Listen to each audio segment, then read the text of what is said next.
बिस्मिल्लाहिर्रहमानिर्रहीम बिस्मिल्लाहिर्रहमानिर्रहीम। Dear S student, अस्सलाम वालेकुम। उम्मीद करती हूँ अब सब खैरियत से होंगे। हमारा 5 क्लास की उर्दू का जो है वो पीरियड शुरू हो चुका है। ठीक है, हमारा आज जो है वो लेक्चर नंबर 9 है और 11 जून का काम है। तो आज जो है हमारा नया सबक है नौजवान सुपह सलार। ठीक है, ये नौजवान सुपह सलार की हमने आज पढ़ाई करनी है और उसके अल्फाज मानी करने हैं।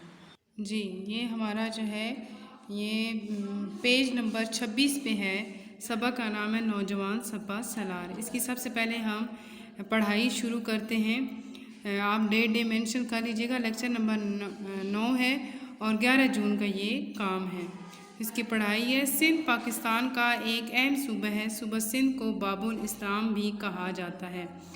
बाबुल इस्लाम के मानी है इस्लाम का दरवाज़ा। जी, बाब कहते हैं दरवाज़े को और ये इस्लाम यानी इस्लाम का दरवाज़ा। सिंध को बाबुल इस्लाम इसलिए कहा जाता है। देखें कि क्यों कहा जाता है कि हिंदुस्तान और पाकिस्तान में सिंध वो जगह है जहाँ सबसे पहले इस्लाम आया। आइए जानते हैं कि सिंध में बाज़ाब्ता इस्लाम किसके ज़रिए आया और किस तरह फैला। इस सबक की बुलंद ख़वानी दुरुस्त तलफ़ुज़ और तासरात से कीजिए। एक दफ़ा लंका से कुछ बहरी जहाज़ अरब आ रहे थे। इन जहाज़ों पर तिजारती माल लदा हुआ था। इस जहाज़ में कई मुसलमान भी थे जो हज अदा करने जा रहे थे। जब ये जहाज़ मौजूदा कराची के करीब से गुज़रे तो देबल के मकाम पर बहरी डाकू ने इनको लूट कर औरतों और बच्चों को कैदी बना लिया। ये सुनकर इराक़ के गवर्नर हज्जाज बिन यूसुफ ने मोहम्मद बिन कासिम को सिंध पर हमले का हुक्म दिया। ठीक है, मोहम्मद बिन कासिम की उम्र उस वक्त सिर्फ 17 बरस थी। जी, सबसे कम उम्र थे। इस बहादुर नौजवान सुपह सलार ने ज़िम्मेदारी संभालते ही सिंध के राजा दायर को ख़त लिखा। ख़त क्या लिखा था? तुम्हें अपनी फ़ौज, साजो सामान और हाथियों पर नाज होगा, मगर मुझे सिर्फ अल्लाह पर भरोसा है क्योंकि हार और जीत इसके हाथ में है। बहुत अच्छी वर्डिंग उनकी ये। आप देखिए नेक्स्ट। मोहम्मद बिन कासिम 12,000 फ़ौज लेकर खुशकी के रास्ते 711 में सिंध पहुंचा। सिपाहियों और असलहे के अलावा शहर की मजबूत फसीलों को तोड़ने वाली मशीन भी, जिसे अरबी ज़बान में जो है वो मंजनीक कहते हैं। क्या कहते हैं? मंजनीक कहते हैं, लश्कर के साथ थी। नौजवान सुपह सलार ने सिंध पहुंचते ही देबल पर हमला कर दिया। कई रोज़ तक जंग जारी रही मगर कामयाब ना हुई। आखिरकार अल्लाह ताला ने मदद फरमाई और अल अरूस नामी मंजनीक की मदद से, जिसे 500 आदमी चलाते थे, शहर फतह कर लिया और मुसलमान कैदियों को रिहा करवा कर अरब भेज दिया। कुछ ही अरसे में मोहम्मद बिन कासिम ने दरियाए सिंध के मगरिब का पूरा इलाका फ़तह कर लिया। राजा दायर ने फ़ौज को दरिया की मशरक़ी जानिब जो है जमा कर रखा था और इसकी मौजूदगी में दरिया को अबूर करना आसान काम ना था। मोहम्मद बिन कासिम ने मगरबी किनारे पर दरिया की चौड़ाई के बराबर कश्तियाँ जमा की और इन्हें लंबाई में एक दूसरे के साथ बंधवा दिया।